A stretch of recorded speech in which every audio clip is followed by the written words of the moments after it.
So hello friends, welcome back to exam but. मैं आपका sociology का एजुकेटर एट एग्जाम बट। मैं यहाँ पे आपको CUT PG 2023 की प्रिपरेशन करा रहा हूँ और हमारे कोर्स का जो कोड है that is PGQP15। We all know that it is yes, let me select the red colour, that is PGQP15। So इसका हम लोग यहाँ पे सोशियोलॉजी का प्रिपरेशन कर रहे हैं पीजी के लिए। तो फ्रेंड्स, हमारी जो लेक्चर सीरीज चल रही है थिंकर्स पे, आज मैं उस पर ही एक नया थिंकर आपके सामने लाया हूँ और वो हमारे क्लासिकल थिंकर और यूँ कहिए कि CUT के लिए आपके लिए सबसे मोस्ट इम्पोर्टेंट थिंकर हैं, वो हैं इमाइल दुर्खीम। कोई लोग दुर्खाइम भी पढ़ते हैं, तो email Durkheim. Friends, email Durkheim जो हैं वो भी ऑल नो कि हम इनकी सोशल इकोलॉजी सबसे पहले समझते हैं। वो एक फ्रेंच सोशियोलॉजिस्ट हैं, फ्रेंच सोशियोलॉजिस्ट हैं। इसके बाद वो दुर्खीम के कॉम्ट के बाद आए हुए हैं, तो उन पे कहीं ना कहीं किसकी छाप है? पॉजिटिविस्टिक थिंकर कौन थे? हमारे कॉम्ट। तो उनकी भी छाप है, उनसे प्रभावित थे, बट इनकी मेथोडोलॉजी डिफरेंट थी कॉम्ट से, जो हम लोग आगे डिस्कस करेंगे। इसके बाद इन्हें किस तरह का थिंकर बोला जाता है? फंक्शनलिस्ट थिंकर बोला जाता है। कौन है ये? फंक्शनलिस्ट हैं। फंक्शनलिस्ट क्या होते हैं? वो क्या कहते हैं, सोसाइटी में कोई भी चीज एग्जिस्ट कर रही है तो क्यों कर रही है? The main reason is function, क्योंकि उसका एक सोसाइटी में क्या है? फंक्शन है। यदि वो सोसाइटी फंक्शन नहीं करेगी तो according to Durkheim this particular form of society would be which pathological society. वो कहता है कि यदि कोई पर्टिकुलर इंस्टीट्यूट, सोशल इंस्टीट्यूशन अच्छे से परफॉर्म नहीं कर रहा है सोसाइटी में, तो क्या हो जाएगा? वो सोसाइटी अच्छे से परफॉर्म नहीं होगा, उसमें एक इंस्टीट्यूशन के अच्छे से वर्क नहीं होने के कारण वो सोसाइटी नॉर्मल कंडीशन में नहीं होगी और वो हो जाएगी पैथोलॉजिकल सोसाइटी। मतलब एक तरह से कह सकते हो इल सोसाइटी, है ना, इल सोसाइटी। तो उसने दो तरह की सोसाइटीज दी हैं, आगे बताएंगे। तो फंक्शनलिस्ट का मेन समझिए कि फंक्शनलिस्ट क्या कहते हैं कि हर एक चीज का सोसाइटी में जो भी इंस्टीट्यूशन है उसका क्या है? फंक्शन है। क्या है? फंक्शन है। That's why it is existing in that particular phenomena, in that particular societal structure. तो आई होप कि फंक्शनलिस्ट आपको समझ में आया होगा। इसके बाद फ्रेंड्स, इन्होंने सोशियोलॉजी की डेफिनेशन दी है, आप सभी को पता होगा। दुर्खीम ने कहा है कि sociology is nothing but it is the study of social institutions and every social institution is a social fact. Every social institution is a social fact. जैसे उन्होंने बताया कि जैसे वेबर ने कहा है कि वेबर ने क्या कहा है कि एक्शंस की स्टडी, किसकी स्टडी? एक्शंस की स्टडी। हमें अभी एक्शन आगे पढ़ेंगे, वेबर को तो बताएंगे। उसने कहा है कि एक्शंस की स्टडी जो है, सोशल एक्शंस की स्टडी वो हम सोशियोलॉजी में करते हैं। वहीं पर दुर्खीम ने क्या कहा है कि हम सोशल फैक्ट्स किसकी स्टडी करते हैं? सोशल फैक्ट्स की स्टडी करते हैं। किसमें? सोशियोलॉजी की। And this is the subject matter of sociology. Sociology subject matter is what? Social facts. Friends, social fact क्या है? सबसे पहले इसको समझते हैं। तो social fact every action of any individual that is towards, social fact is your action towards society. So I can say this social fact or this social action, every social fact is exterior to individual. आपका social fact क्या होता है? Exterior to individual, हमारे जो inner mind में चल रहा है, that is not a social fact. But आप सोसाइटी की ओर जो एक्शन लेते हैं वो आपका किसका पार्ट है? सोशल फैक्ट है। और सोशल फैक्ट की स्टडी हम किस में करते हैं? सोशियोलॉजी में करते हैं। फ्रेंड्स, उन्होंने अपनी book rules of sociological method जो 1895 में पब्लिश हुई, एक्चुअली उन्होंने 1892 में डिवीजन ऑफ लेबर नाम का पेपर निकाला, जिसकी क्रिटिक के रूप में कह सकते हो कि 1895 में इसमें कई प्रॉब्लम्स थी डिवीजन ऑफ लेबर में। उसकी क्रिटिक के रूप में उन्होंने रूल्स ऑफ सोशियोलॉजिकल मेथड 1895 में अपनी दूसरी बुक निकाली, रूल्स ऑफ फ्रेंड्स इसको याद रखिएगा, ये डायरेक्ट क्वेश्चन आता है। Rules of sociological method is written by whom? Emile Durkheim. And division of labour is written by whom? Emile Durkheim. तो 1895 में जो इनकी बुक आई, इसमें इनका जो पहला चैप्टर है that is related to what is social fact. Social fact क्या है? तो उन्होंने क्या बताया? It is exterior to individual, और हमारे जो दूसरे के प्रति सोसाइटी में जो एक्शंस होते हैं या जो इंस्टीट्यूशंस वर्क करते हैं, हम जिनमें वर्क करते हैं, जिन इंस्टीट्यूशंस में, वो सही क्या हैं? सोसाइटी के प्रति किए गए हमारे एक्शंस, वो सोसाइटी के प्रति हमारे द्वारा की गई doings, everything is a part of your social fact. Even suicide, उन्होंने एक स्टडी की, कंपेरेटिव स्टडी, अभी मैं बताऊंगा जब मेथोडोलॉजी बताऊंगा, उनकी जो सुसाइड की स्टडी है that is a comparative study. तो सुसाइड में वो क्या दिखाना चाहते हैं कि सुसाइड आपके इंडिविजुअलिस्टिक नहीं है। हम लोग कहते हैं कि यदि कोई सुसाइड कर रहा है तो that is personal, but he says it is not personal, it is society that is deciding who is going to suicide. तो सुसाइड को उन्होंने किससे जोड़ के बताया है? Social phenomena. सुसाइड को किससे बताया है? सोशल फिनोमेनॉन। फ्रेंड्स, तो उन्होंने अपने इस बुक में कितने प्रकार के सोशल फैक्ट्स की बात की है? 3 तरह के सोशल फैक्ट्स की बात की है। Social facts, biological facts and psychological facts. Friends, सबसे पहले उन्होंने साइकोलॉजिकल फैक्ट्स और बायोलॉजिकल फैक्ट्स को कंपेयर किया। इसके बाद इनमें निकल के आया, उन्होंने कहा साइकोलॉजिकल जो फैक्ट्स हैं वो ज़्यादा इंपॉर्टेंट है। फिर साइकोलॉजिकल फैक्ट्स को किससे कंपेयर किया? सोशल फैक्ट्स को।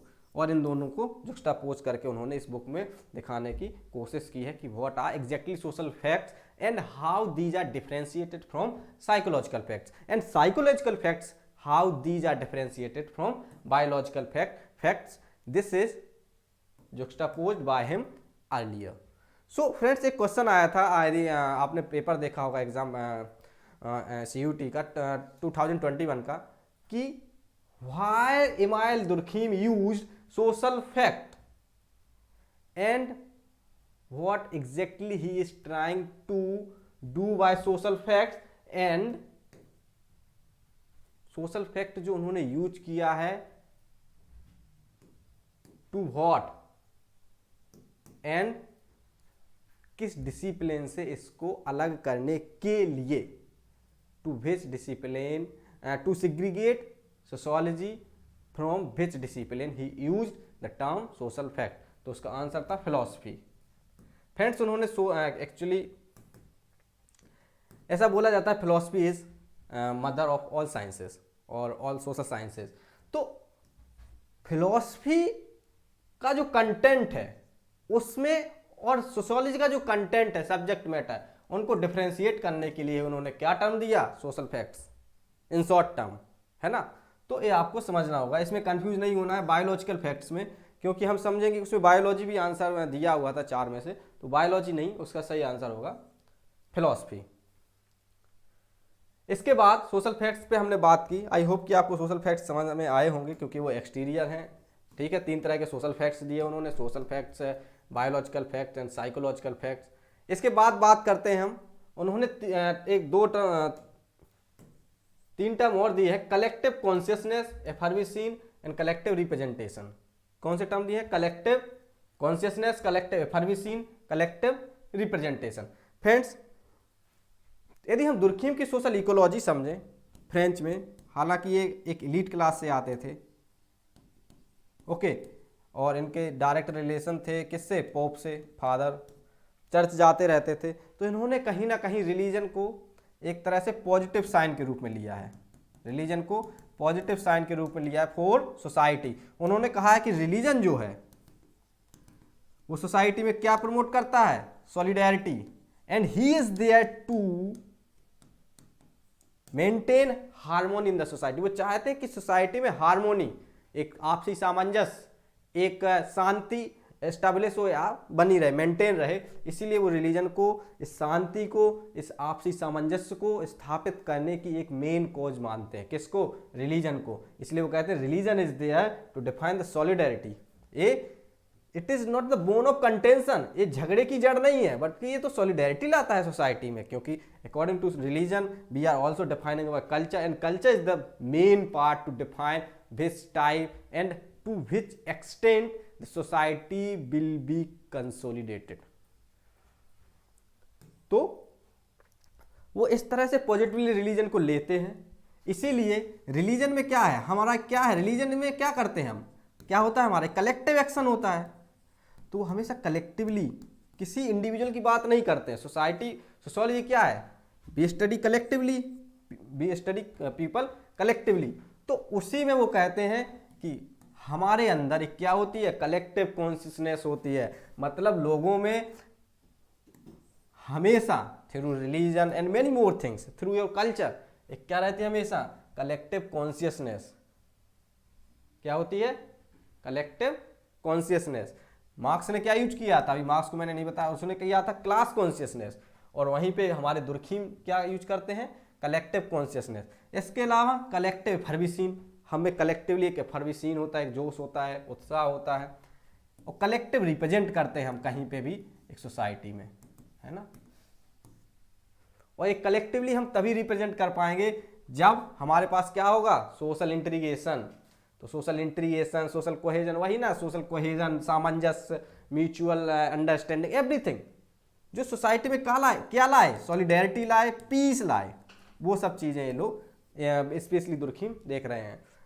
इनका जो पर्सपेक्टिव इस तरह से हम क्या कह सकते हैं, लिबरल पर्सपेक्टिव है, जबकि मार्क्स एक कॉन्फ्लिक्ट पर्सपेक्टिव रखते हैं। तो फ्रेंड्स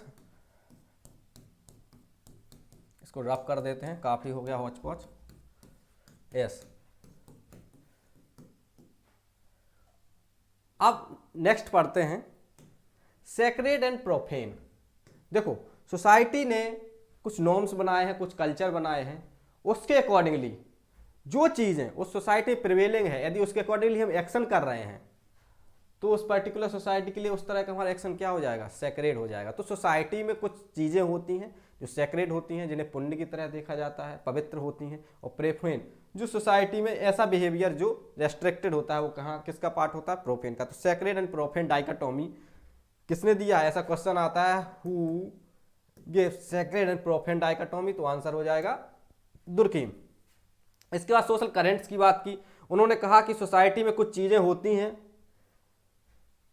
जो एक पर्टिकुलर टाइम फेज में एग्जिस्ट करती हैं, जो उस पर्टिकुलर टाइम पीरियड में एग्जिस्ट करती है। जैसे फैशन होता है तो एक समय पे चलता है, फिर वो फेड आउट भी हो सकता है। ऐसी सोशल करेंट्स होती हैं हर एक सोसाइटी में। कंटेम्प्रेरी पीरियड में जो करेंट्स हैं, जो प्रिवेलिंग्स हैं, जो हैपनिंग्स हैं, जो स्टैंडर्ड है, जो फैशन है, जो स्टाइल है, वो क्या है, that is the part of your social currents. तो social currents time to time change होती रहती हैं।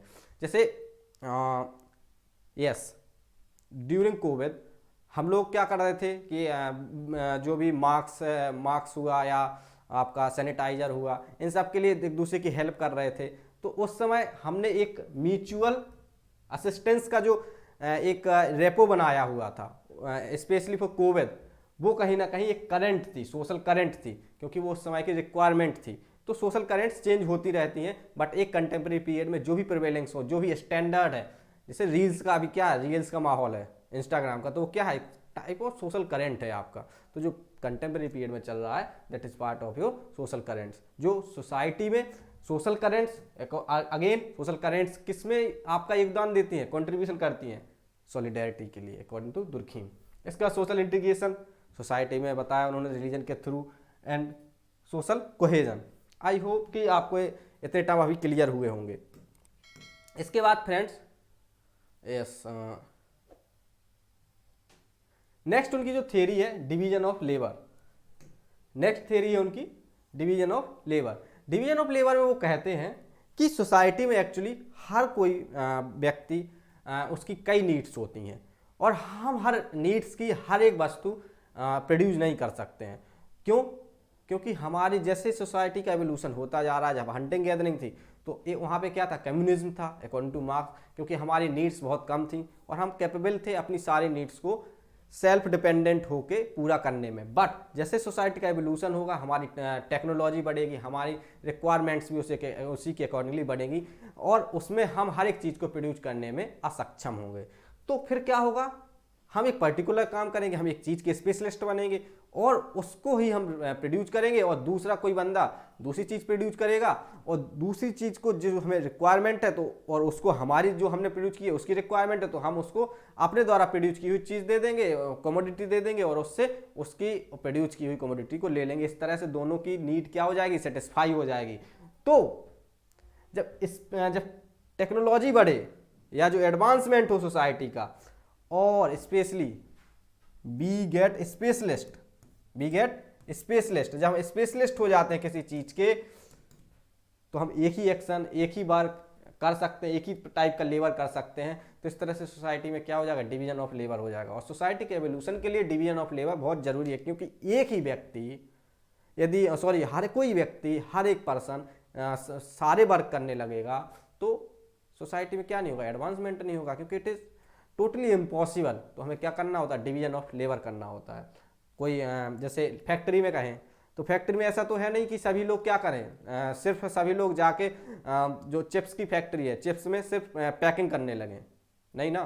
कुछ लोग क्या होंगे, जिसका रैपर्स है वो उसमें वर्क करेंगे, कुछ चिप्स बना, कुछ पोटैटो लाते होंगे फैक्ट्री में है, फिर कुछ लोगों का वर्क होगा जो मैन्युफैक्चरिंग होती है, फूड प्रोसेसिंग होती है उसको करने का। फिर कुछ लोग होंगे जो उसकी पैकिंग करते होंगे, फिर कुछ लोग होंगे जो उसे पैक करते होंगे और फिर कुछ लोग होंगे जो उसे सेल करने के लिए फैक्ट्री से बाहर निकालते होंगे। तो सभी लोगों में क्या है, डिवीजन ऑफ लेबर। अब सभी लोग एक काम नहीं करेंगे, यदि ऐसे एक काम करने लगे तो फैक्ट्रियों में क्या होगा, वर्क ही नहीं होगा। कुछ लोग होंगे जो मैनेजिंग का काम कर रहे होंगे, कुछ लोग होंगे जो उस पर्टिकुलर फैक्ट्री के क्या होंगे, मालिक होंगे। तो सभी का अपना अपना डिवीजन ऑफ लेबर होता है और डिवीजन ऑफ लेबर के थ्रू एक पूरा हमारा स्ट्रक्चर बनता है किसी वर्क का। तो आई होप कि theory of division of labour समझ में आएगी। उन्होंने कब दी थी, 1892 में। और एक्चुअली इनका थीसिस वर्क था, इनकी थीसिस थी डिवीजन ऑफ लेबर पे। तो ऐसा भी क्वेश्चन आ सकता है कि एमाइल दुर्खीम की थीसिस का क्या नाम था, तो theory of division of labour. इसके बाद इन्होंने दो तरह की सॉलिडेरिटी दी है, जो मैंने आपको बताया कि सोसाइटी में सॉलिडेरिटी होती है। तो सॉलिडेरिटी क्यों जरूरी है, सोशल इंटीग्रेशन एंड कोहेजन के लिए। तो उन्होंने दो तरह की सॉलिडेरिटी सोसाइटी में बताई है। उन्होंने कहा है फ्रेंड्स कि जो पहले की सोसाइटीज़ होती थी, सिंपल सोसाइटीज़, मैंने आपको सिंपल सोसाइटीज़ पढ़ाया है। यदि आपने अभी तक नहीं पढ़ा है तो आप हमारी वीडियोज़ में जाके देख सकते हैं। मैकेनिकल सॉलिडेरिटी जो हमारी प्राइमरी सोसाइटीज़ होती हैं या जो अर्ली सोसाइटीज़ हैं, या जो हमारी प्राइमरी सोसाइटीज़ हैं, प्राइमरी कैसी, जो एक तरह से फाइनल एंड टोर्नी की भाषा में कहें तो जेमनी शाफ्ट सोसाइटीज़ हैं। तो उनमें कौन सी सॉलिडेरिटी पाई जाती है, मैकेनिकल। क्योंकि यहाँ पे जो हमारे रिलेशंस होते हैं, वो क्या होते हैं, इनफॉर्मल होते हैं। हम लोगों से इंटरेक्शन करते हैं, फेस टू फेस इंटरेक्शन होता है। कोई रूल्स एंड रेगुलेशंस उतने हार्ड नहीं होते हैं, माइल्ड होते हैं। तो वहाँ पे कौन सी सॉलिडेरिटी पाई जाती है, कहीं ना कहीं कौन सी सॉलिडेरिटी, मैकेनिकल। तो हमारी जो नॉर्मल सोसाइटीज़ हैं, जो प्राइमरी सोसाइटीज़ हैं, उनमें कौन सी, मैकेनिकल सॉलिडेरिटी, प्राइमरी या सिंपल, कुछ भी बोलिएगा। इसके बाद ऑर्गेनिक सॉलिडेरिटी की बात करें तो आपकी जो कॉम्प्लेक्स सोसाइटीज़ हैं, आज की सोसाइटीज़ जो हैं, उनमें कौन सी सोसाइटी पाई जाती है। जैसे आज मैं कहूँ कि दिल्ली में रहने वाले लोगों की सोसाइटी, तो किस तरह की सॉलिडेरिटी है उनमें, ऑर्गेनिक सॉलिडेरिटी है। तो सिंपल सोसाइटीज़ में मैकेनिकल एंड कॉम्प्लेक्स सोसाइटीज़ में ऑर्गेनिक सॉलिडेरिटी। इसके बाद उन्होंने मोरल डेंसिटी, सेम सॉलिडेरिटी जो आती है सोसाइटी में, रिलीजन जो प्रमोट कर रहा है उसमें कहीं ना कहीं क्या चीज़ें मेंशन हैं जो मैटर करती हैं, दैट इज मोरल डेंसिटी। क्योंकि मोरल डेंसिटी ही तो क्या करेगी, इंटीग्रेशन लाएगी, सोशल कोहेजन लाएगी। उन्होंने दो तरह के लॉ भी बताए, रिप्रेसिव लॉ सिंपल सोसाइटीज़ में again, and restitutive law complex societies में। जैसे ऑर्गेनिक सॉलिडेरिटी थी, ऐसे ही रेस्टिट्यूटिव। तो ऑर्गेनिक एंड रेस्टिट्यूटिव एक ही हो जाएंगे, और एक में repressive and mechanical. Repressive law क्या होते हैं, रिप्रेसिव लॉ जो होते हैं आपके, वो कहीं ना कहीं आपके कल्चर द्वारा प्रमोट होते हैं, आपके नॉर्म्स वैल्यूज उनका भी पार्ट हो सकते हैं। नॉट सो हार्ड, आपको पनिशमेंट दिया जा सकता है many of type, many types of punishment, mild punishment, ignorance, कुछ भी किया जा सकता है, मतलब नॉर्मल होगा। लेकिन जो रेस्टिट्यूटिव लॉज होते हैं कॉम्प्लेक्स सोसाइटीज़ के, उसमें आपको हार्ड पनिशमेंट भी दिया जा सकता है। जैसे इंडियन आईपीसी क्या है, किसका पार्ट होगी, रेस्टिट्यूटिव लॉ, क्योंकि वहाँ पे हर एक चीज़ डिफाइंड है। रिप्रेसिव लॉ डिपेंड कर सकता है, भाई राजा भी हो सकता है उस पर्टिकुलर सिंपल सोसाइटी में, अब उसके मूड पे डिपेंड करेगा उसे कब किस तरह से आपको पनिश करना है। तो repressive law are changing, they are not static, but restitutive law में हर एक क्राइम के लिए एक पर्टिकुलर आपको पनिशमेंट रखी जाती है, तो वो आपके रेस्टिट्यूटिव लॉज हैं। और ये मोस्टली रिटर्न होते हैं, ऑब्वियसली ये अनरिटन भी होते हैं, रिटर्न भी हो सकते हैं but mostly unwritten. Yes, again दूसरा उनका जो टर्म है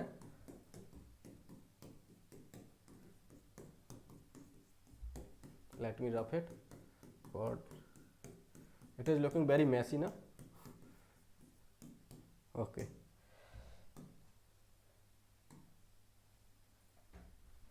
फोर टाइप्स ऑफ सुसाइड उन्होंने दिए। फ्रेंड्स मैंने आपको बताया उन्होंने सुसाइड को एक सोसाइटल फिनोमेना माना है। उन्होंने कहा है कि आपकी जो सुसाइड है that is not personal, it is a social fact. Suicide क्या है, सोशल फैक्ट है।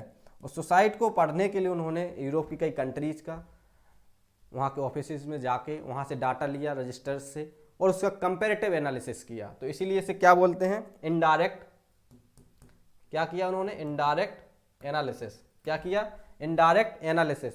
इनडायरेक्ट एनालिसिस में कौन सी स्टडी, कंपेरेटिव। तो इनका मेथड कौन सा है, मैंने आपको कंपेरेटिव मेथड बताया है क्या होता है। आप इसके लिए सोशल रिसर्च की वीडियो पे जा सकते हैं, वहाँ देख सकते हैं। तो उन्होंने कंपेरेटिव एनालिसिस करके हर जगह के हर एक कंट्री के डाटा का एनालिसिस करके उन्होंने बताया कि there are four types of suicide. कौन कौन से, egoistic and altruistic, anomic and fatalistic. Suicide क्या होती हैं इस पर एक मैं सेपरेट वीडियो बनाऊंगा, बट यहाँ पे आपसे ये समझ लिए कि ये चार तरह के उन्होंने सुसाइड दी है, क्योंकि ये बहुत अपने आप में एक ब्रॉडर टर्म है और ब्रॉडर फिनोमेना है समझने के लिए। इसके बाद उन्होंने role of religion in society दिया। उन्होंने कहा कि जो सबसे पहले रिलीजन था टोटेमिज्म था, the oldest form of religion, जो कि अरुंटा ट्राइब में पाया जाता है। कहाँ की अरुंटा ट्राइब, कहाँ की, ऑस्ट्रेलिया। उन्होंने कहा कि ऑस्ट्रेलिया की एक ट्राइब है अरुंटा ट्राइब, उसमें एक कंसेप्ट है टोटेमिज्म। इस पर भी एक सेपरेट वीडियो बना दूंगा मैं, क्योंकि ये भी एक ब्रॉडर टर्म है। जब मैं रिलीजन की अभी पढ़ाऊंगा तो इसको वहाँ पे समझाऊंगा टोटेमिज्म क्या होता है। तो उन्होंने किसको, the oldest form of religion किसे बताया है, अरुंटा ट्राइब की टोटेमिज्म को। Totemism is the earliest form of any religion. इसके बाद उन्होंने सोसाइटी को स्यू जेनरिस कहा है। स्यू जेनरिस का मतलब होता है that is existing from early time, मतलब it is not depending on you. आप आए, आपसे पहले भी सोसाइटी थी और आपके बाद भी सोसाइटी रहेगी। इट इज सुई जेनरिस, ये हमेशा से है, सोसाइटी खत्म नहीं होने वाली। ओके, तो दैट इज सुई जेनरिस, आपके बाद भी, आपके पहले भी और आपके बाद भी रहने वाली है, इसीलिए सोसाइटी इज सुई जेनरिस। कोई एक इससे फॉर्मुलेट नहीं करता है, जस्ट लाइक कल्चर कोई इंडिविजुअलिस्टिक थिंग नहीं है जो एक लोग पूरा सिंथेसाइज कर देंगे। क्या है, it is a long process. तो सोसाइटी में भी क्या होता है, सोशल एवोल्यूशन होता है, सोसाइटी का एवोल्यूशन होता है। हर तरह मोड ऑफ प्रोडक्शन अलग अलग हो सकते हैं। सोसाइटी के पर्टिकुलर पीरियड ऑफ टाइम में अलग तरह का मोड प्रोडक्शन हो सकता है, दूसरी टाइम पीरियड में अलग तरह का मोड ऑफ प्रोडक्शन हो सकता है, but society is sui generis, it is always existing there, ये हमेशा वहां है। इसके बाद इन्होंने पहली बार कॉम्ट ने वर्क तो किया था, बट उन्होंने कहीं ना कहीं इसको इंटेलेक्चुअल लेवल पे और यूं कहीं इंस्टीट्यूशनलाइजेशन नहीं किया था सोशियोलॉजी के सब्जेक्ट मैटर को।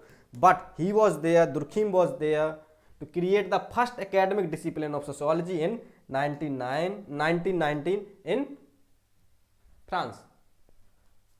तो इन्होंने सबसे पहले एक क्वेश्चन आता है कि who firstly created the first academic discipline of sociology, the answer would be the none but Emile Durkheim, not another one but Emile Durkheim. Okay, तो इसके बाद इनकी मेथोडोलॉजी को समझ लेते हैं।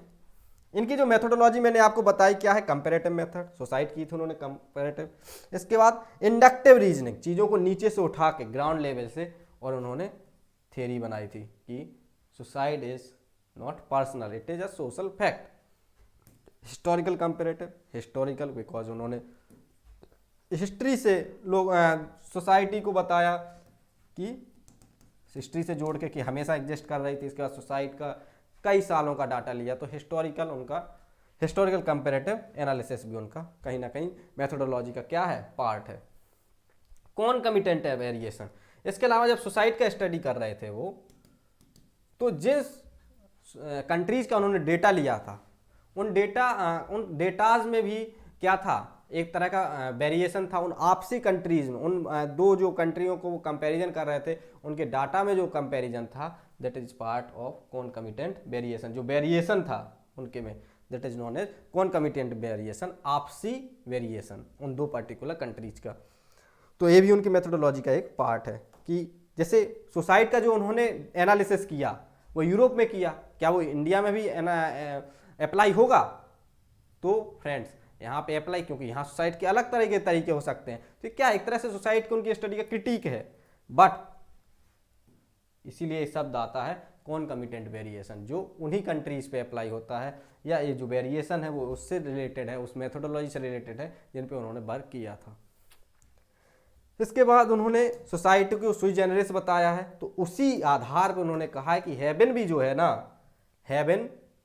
हेवन जो आपका है वो भी कहीं ना कहीं